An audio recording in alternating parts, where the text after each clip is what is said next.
नमस्कार दोस्तों। आज हमने आपको पिछली क्लास में 2020 की सारी शिक्षा नीति बता दी थी, सारे स्टेप बता दिए थे। बाई चांस गलती से अगर कोई स्टेप या कहीं पे हो गया हो तो आप मुझे कमेंट बॉक्स में बताइए, हम आप उसको सुधार करके आपको दोबारा समझाएंगे। तो यहाँ पे कुछ क्वेश्चंस है इसी पे कि राष्ट्रीय शिक्षा नीति पे 2020 पे इस वर्ष क्या क्वेश्चन बन पाते हैं या पिछले वर्ष कैसे क्वेश्चन आए थे, तो उन पे हम थोड़ा देखेंगे।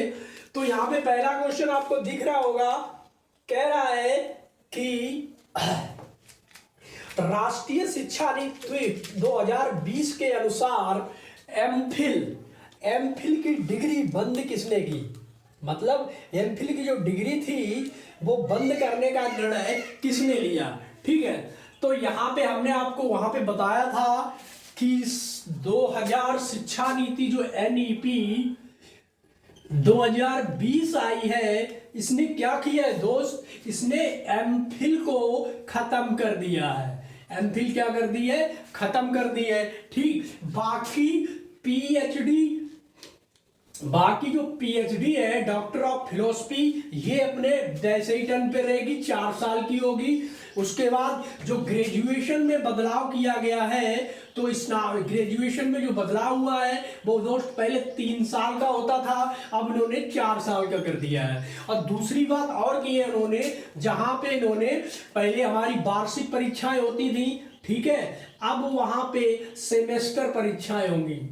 ठीक है, तो यहाँ पे अब आपको उत्तर तो मिल ही गया है। ऑप्शन में देखिए, राष्ट्रीय उच्च डिग्री नीति, ये डिग्री कॉलेजों के लिए होती है दोस्त। राष्ट्रीय शिक्षा नीति 1986, इसमें कोई बदलाव नहीं किया, तो एमफिल उस समय चल रहा था। तो राष्ट्रीय शिक्षा नीति 2020, यानी ये ऑप्शन आपका बिल्कुल सही है। तीसरा ऑप्शन सही है। बढ़ते हैं दूसरे क्वेश्चन की तरफ। दोस्तों, दूसरा क्वेश्चन हमारा कह रहा है कि दिव्यांग छात्रों की संदर्भ में निम्नलिखित में से किस प्रावधान को राष्ट्रीय शिक्षा नीति 2020 द्वारा बढ़ावा नहीं दिया गया।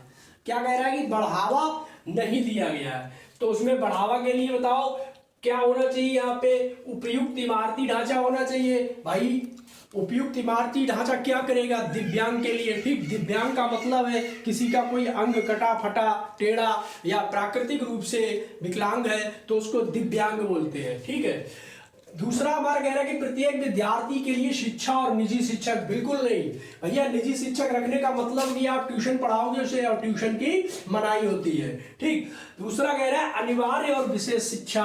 अगला कह रहा है उपयुक्त तकनीकी सुविधाएं। ठीक, तकनीकी सुविधाएं आप प्रदान करा दोगे, लेकिन वो शिक्षा के क्षेत्र में नहीं आएंगी। अगर मान लो उसकी टांग नहीं है तो आप टांग लगवा दोगे प्राकृतिक। ठीक, अब ये देखो ऑप्शन अनिवार्य और विशेष शिक्षा, हमारा ऑप्शन हमें मिल गया है, तो यहाँ पे सी पार्ट आपका सही होगा। बढ़ते हैं नेक्स्ट क्वेश्चन की। क्वेश्चन हमारा कह रहा है आपसे कि राष्ट्रीय शिक्षा नीति 2020 किस पर बल देती है। बल मतलब किसके लिए। लचीला बहुस्तरीय गति आधारित पाठ्यक्रम हो, बच्चों के केवल संज्ञान से संबंधित पहलू हो, राष्ट्रीय पाठ्य चर्चा के मानकीकरण पर, इनमें से कोई नहीं।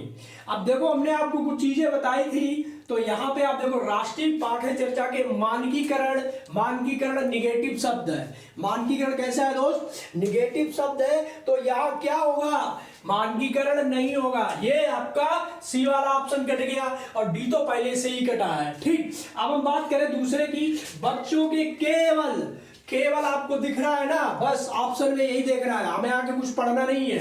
केवल संज्ञानात्मक से संबंधित पहलू। अरे भाई, केवल वो क्रिएटिविटी करेगा तो सीखेगा कैसे। ठीक, पाठ्यक्रम। अगली एक कह रहा है लचीला बहुस्तरीय गति आधारित। हाँ, लचीला होना चाहिए, बहुस्तरीय स्तर भी उसके, ये नहीं कि आप हाई स्तर का बना दो, लो स्तर से लेकर और ऊपर स्तर तक बनाना चाहिए, ताकि जो विद्यार्थी कमजोर है वो भी सीख सके, और जो मतलब अच्छे विद्यार्थी है उनके लिए भी उन्हें बोरियत ना हो। ठीक, ये बात हो गई, तो हमारा ऑप्शन ए बिल्कुल सही है। अब बढ़ते तीसरे क्वेश्चन की तरफ। यहाँ पे जो क्वेश्चन दिख रहा है वो कह रहा है राष्ट्रीय शिक्षा नीति 2020 के अनुसार किस पर बल देना चाहिए। ठीक है, तो बल किस पे देना चाहिए, ऐसा ही अभी क्वेश्चन पीछे भी था, और ये भी है कि परीक्षाओं के लिए, भाई साहब परीक्षाओं के लिए विद्यार्थी नहीं पढ़ता है या बच्चा नहीं पढ़ता है, रटकर, हमने आपको नेगेटिव वर्ड बताए थे, रटकर आ गया तो ऑप्शन को काट दीजिए आप, और परीक्षा भी काट दीजिए।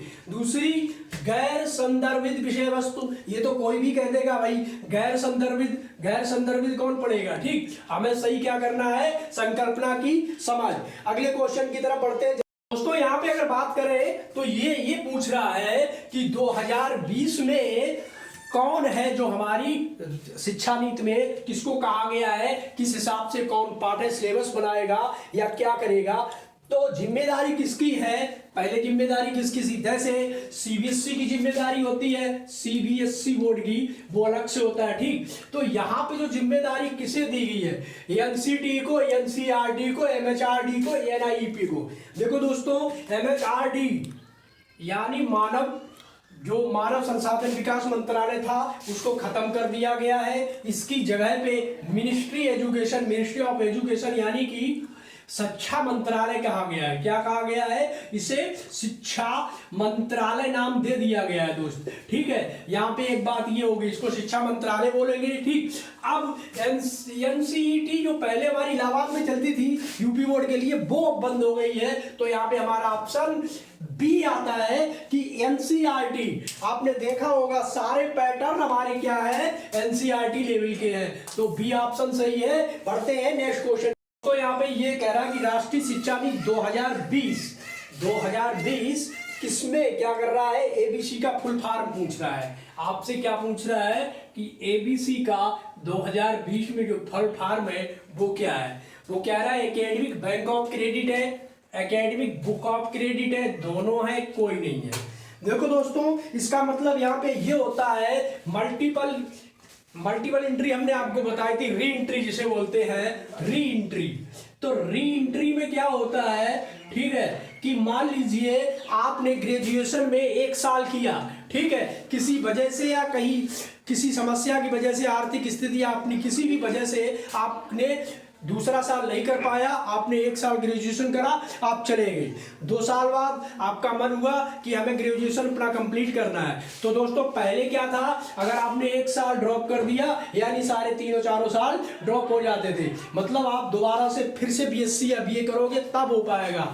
लेकिन अब जो 2020 की जो नीति है उसमें क्या कहते हैं, अगर आपने फर्स्ट ईयर क्या किया दोस्त, ड्रॉप कर दिया, ठीक है, तो जब आप चाहते हो, नहीं फर्स्ट ईयर आपने कर लिया और सेकेंड ईयर आपने नहीं पढ़ा, मतलब उसमें एडमिशन भी नहीं लिया, तो मान लीजिए फर्स्ट ईयर आपने 2021 में किया था, ठीक, आप 22 और 23 2 साल गायब रहे, आपको 24 में आपको याद आया हमें करना है। तो दोस्तों आपको डिग्री पता है 21, 22 और 23 और 24 की ही दी जाएगी, अन्य ना कि आपको 24 से, यानी कि आप ग्रेजुएशन आपका स्टार्ट हो जाएगा, आपको कोई दिक्कत नहीं आएगी, ठीक है। तो री एंट्री, तो यहाँ पे अब कह रहा है कि वो कौन सी चीज है जो 2020 की एनईपी ने प्रस्तुत की है। आप फटाफट आंसर बताइए, बहुत सरल क्वेश्चन है। देखो दोस्तों, academic bank of credit, academic bank of credit इसका ऑप्शन सही है। एक पार्ट लगाइए, बढ़ते हैं आगे। तो यहाँ पे आपको दिख रहा है एनईपी 2020 के अनुसार ईसीसीई का पूर्ण रूप क्या है। वह कह रहा है ईसीसीई का पूर्ण रूप क्या है, बताइए। प्राथमिक कक्षाओं में देखभाल करने वाले बच्चे, बाल शिक्षा की प्राथमिक कक्षाएं, बाल्यावस्था की देखभाल के लिए शैक्षिक कक्षाएं, या बाल्यावस्था की देखभाल और शिक्षा। देखो इनका अंग्रेजी में अर्थ निकालो, आपको ईसीसीसी अपने आप निकल के आ जाएगा।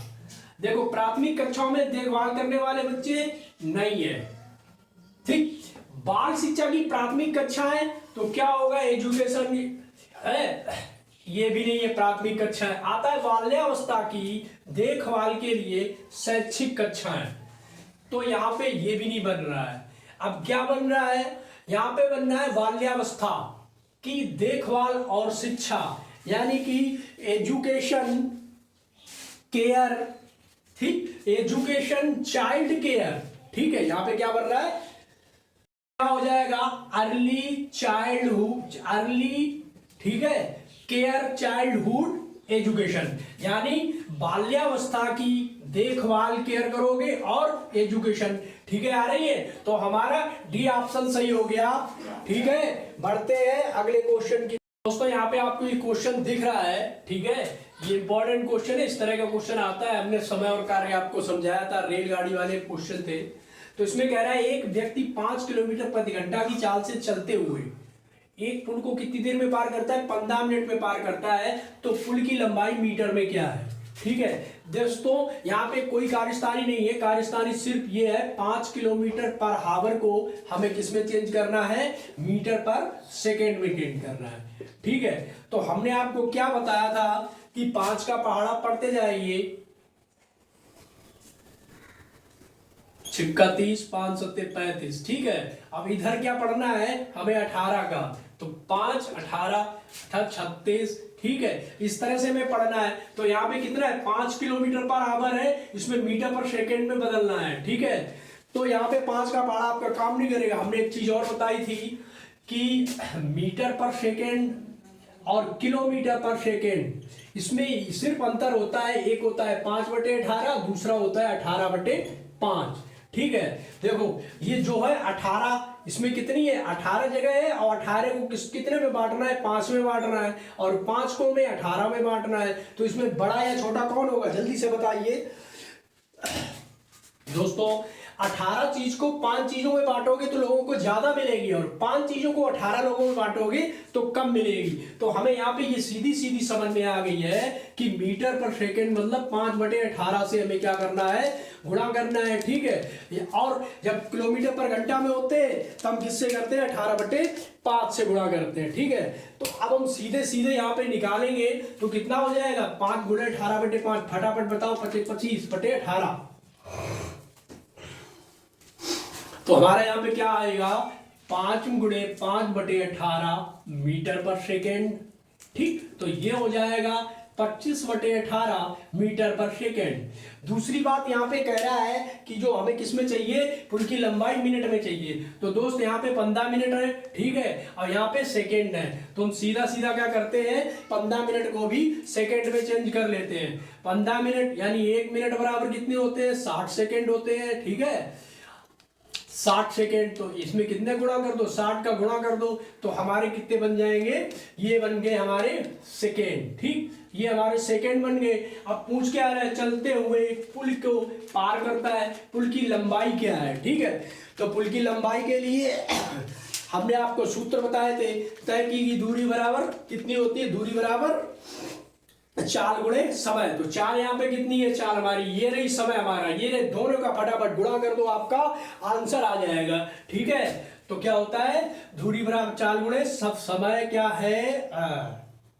समय 15 × 18 गुणे चाल क्या है? 25/18। ठीक है, मीटर पर सेकेंड। अब यहाँ पे आपका होमवर्क ये हो गया है, आज हम दे रहे हैं कि इसका जो भी हमारा वीडियो देख रहा है दोस्तों, जहां भी देख रहा है, एक रिक्वेस्ट है कि जब भी मैं कहता हूं या हमारे साथी कोई कहते हैं, आप कोई भी देख रहे हो, जैसे मैंने ये होमवर्क दिया है, तो प्लीज इसको कमेंट बॉक्स में यस नो, बुरा है वीडियो, खराब है वीडियो, आपको पसंद नहीं आया है, इस तरह में बताओगे, तभी मुझे समझ में आएगा कि हमारे अंदर की कमी कहाँ है, हम कैसे सुधारें।